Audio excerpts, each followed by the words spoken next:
Alright, so this is lesson 3.1, defining functions. Your objective today is that you're going to be able to define functions.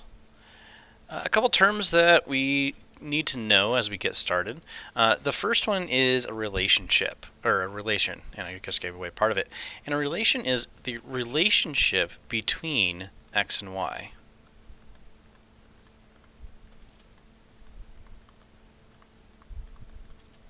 X and y. And so it's the how x and y are kind of connected to each other. The next one is a function. A function is a relation, which as we just said is a relationship between x and y, but it's a relation where x values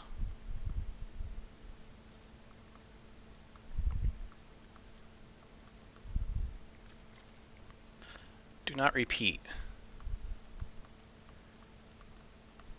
And we'll kind of get a little bit more into what I mean when I say that. But what this is we should only have one x and from that one y. We can have multiple y's of the same thing, but each x should have its own single y answer. The next one that we have is domain. You may have heard of this one before. This is the x values. The next one is range. The range is your y values.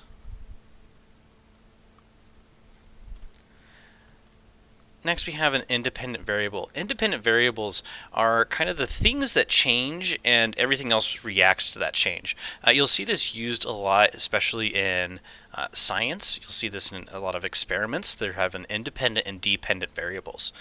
In math, an independent variable is usually x.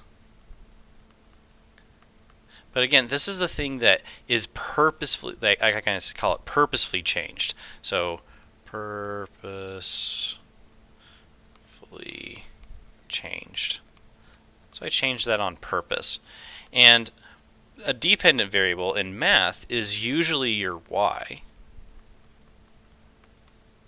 And it's affected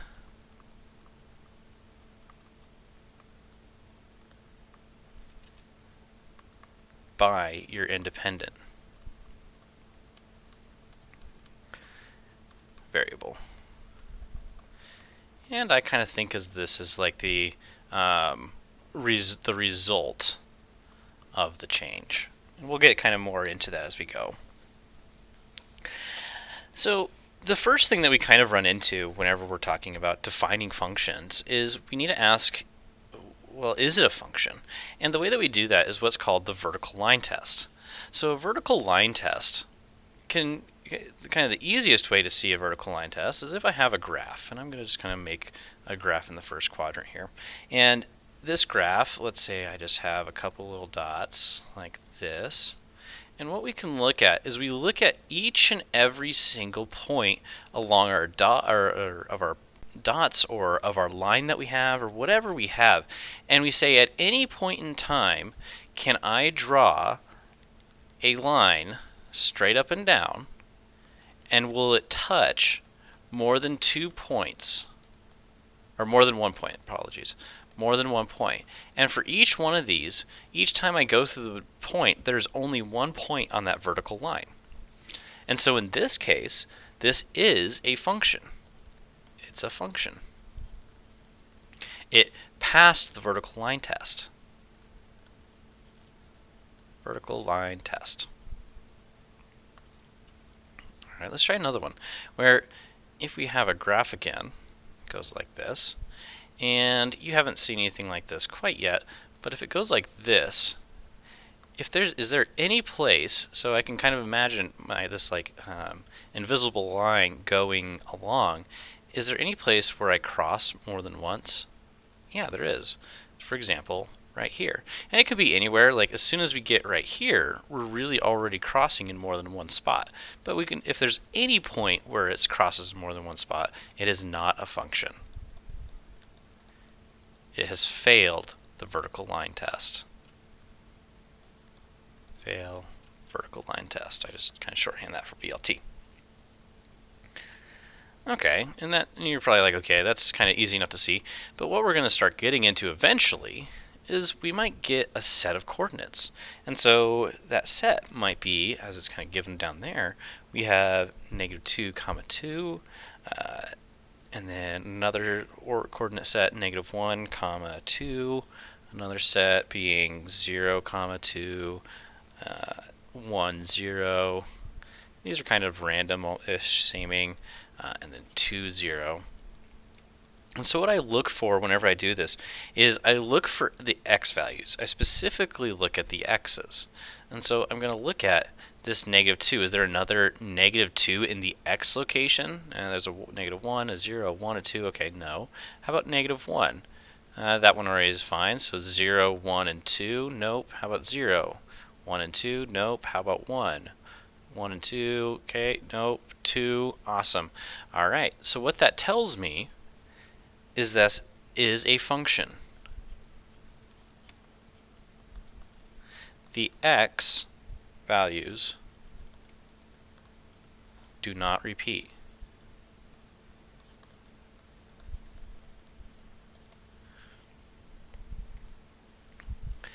Let's do another one, and I'll have 4, 0, 8, 7, 6, 4, 4, 3, 5, 2. And so I'm going to go through my checks again. I'm going to say, okay, here's a 4. Is there any other 4s? Oh wait, here's another 4. And so right here, I don't have to go any farther. I can say it's not a function.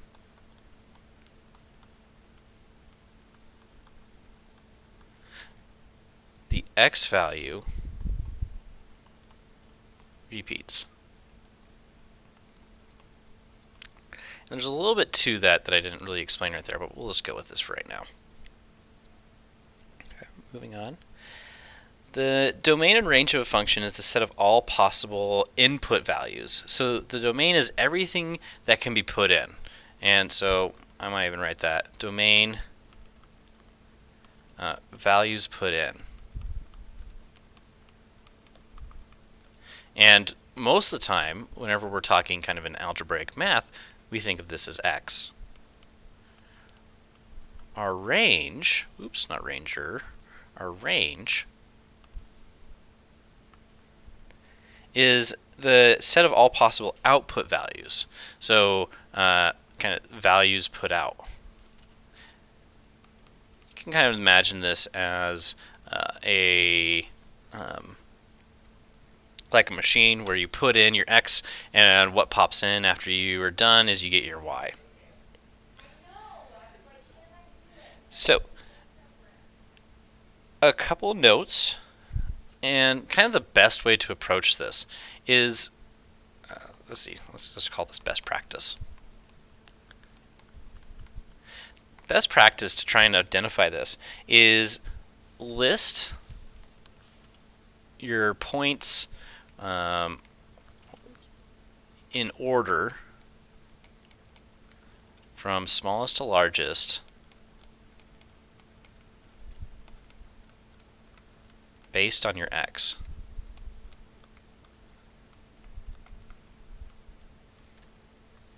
And what we're looking for is we're looking for there to be no repeats.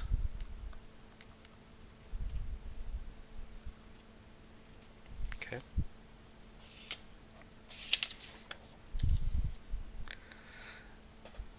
Let's have another look at one. Here's an example, number 1. So if I have an xy table, xy, and I have -2, 0, 1, -2, 2, and my y's are 4, 5, 4, 5. What I'm looking for in my table is I want to find out if the relation is a function. And in this case, no, it's not. And can you see why it's not a function?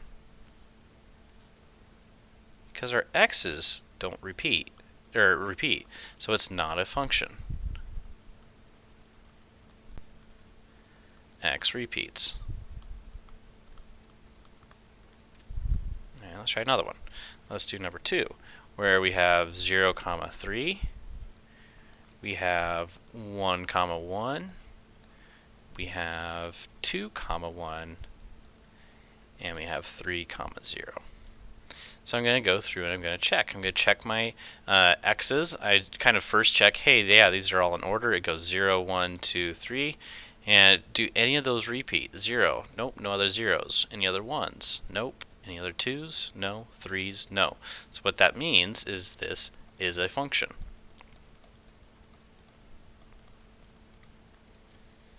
X doesn't repeat.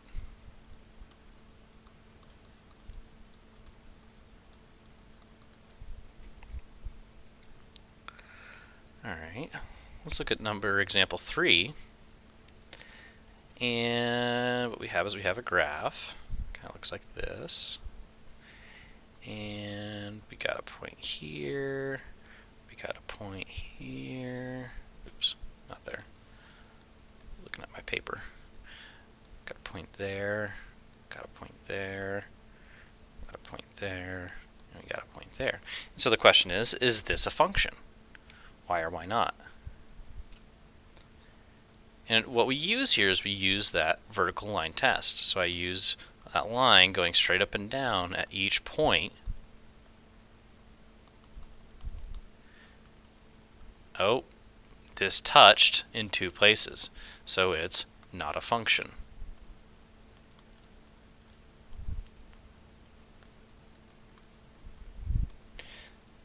It fails the vertical line test. All right, let's try number 4. Number 4, we have a graph that looks like this. And it's going to go kind of up and kind of up. And this is a really kind of poorly drawn graph. You can imagine those are kind of very smooth. And what we do is we imagine just kind of going along with this like kind of big bar. And maybe I can actually you do that. Let's see here. There we go. And so you can imagine this kind of line going all the way along across. And what I'm looking for as I move my line is I'm looking for this to touch in more than one spot at any point in time. And this isn't, neither of these are perfectly straight or anything like that, or kind of how they're supposed to look. But at no point along this kind of nice parabolic curve do we have it touch in more than one spot. So this is a function. It passes the vertical line test.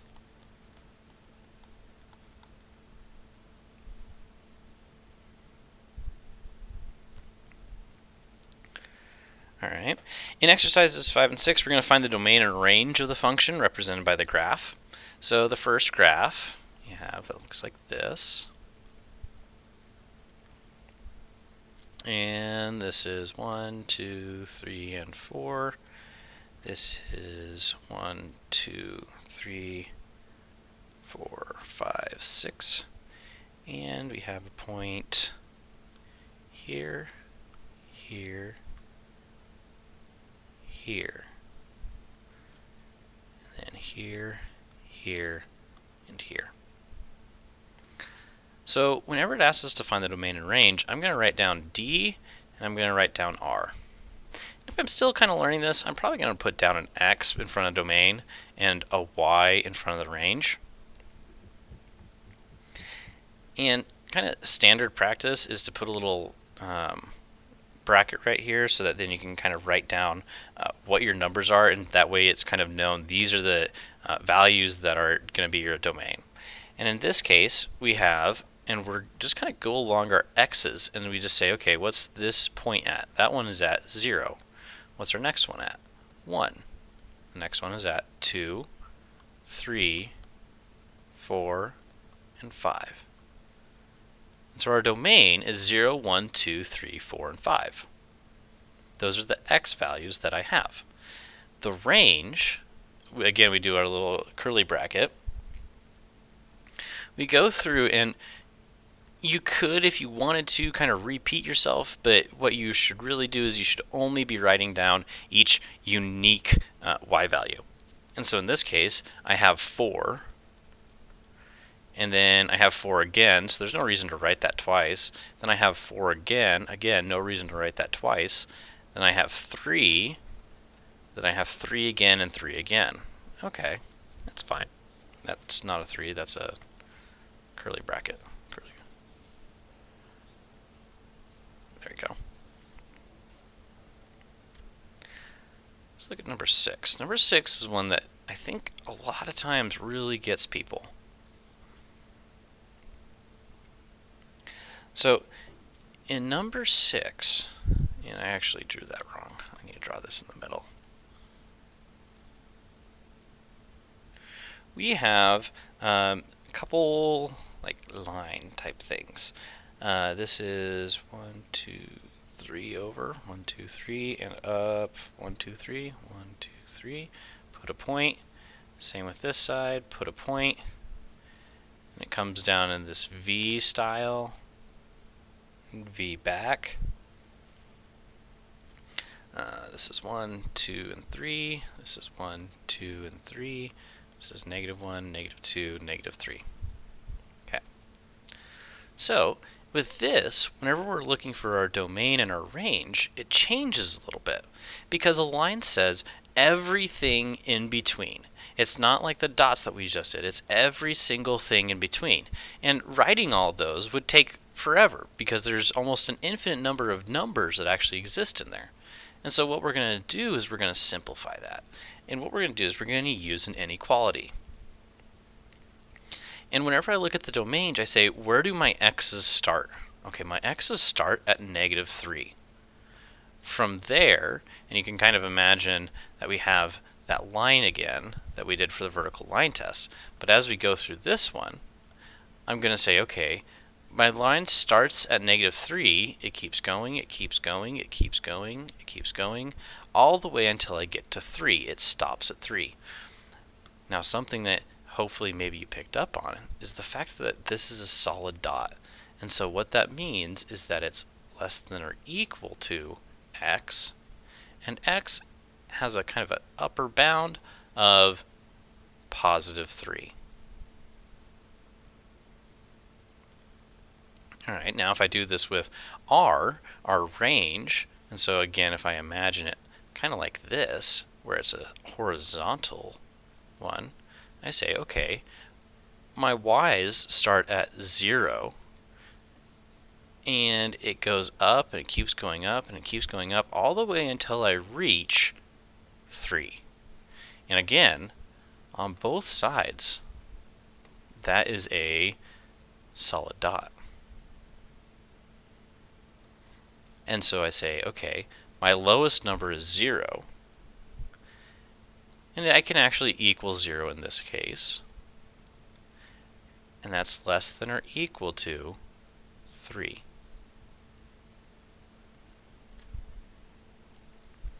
And if you kind of want to put little notes of this, of like how I got this, this is the bottom. This is the bottommost value, and this is the top. This is the left. And this is the right.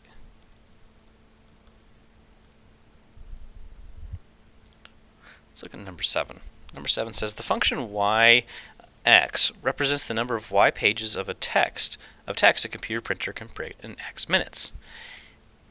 A, identify the domain and range. So first thing that I'm going to do is I'm going to kind of write this out. I'm going to say, okay, y equals 12x.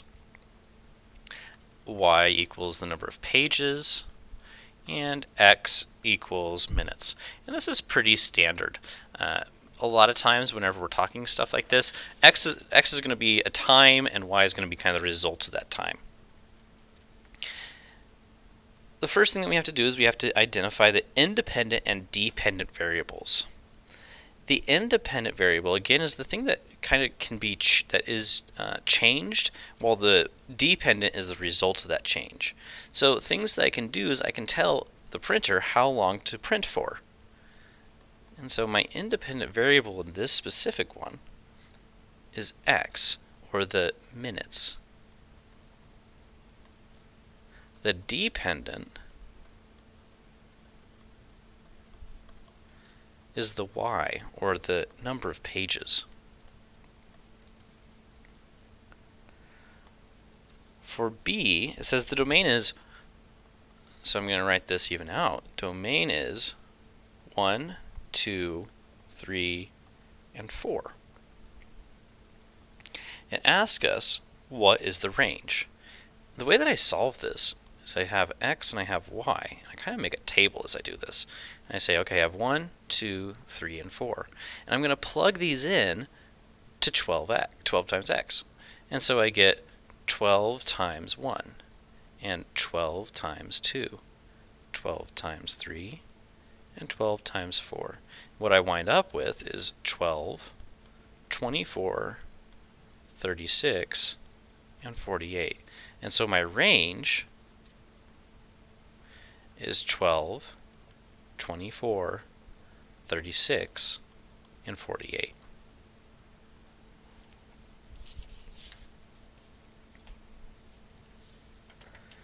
All right, and that wraps up everything that we're doing for 3.1. Go ahead and check with your teacher on what the assignment is. Have a good one.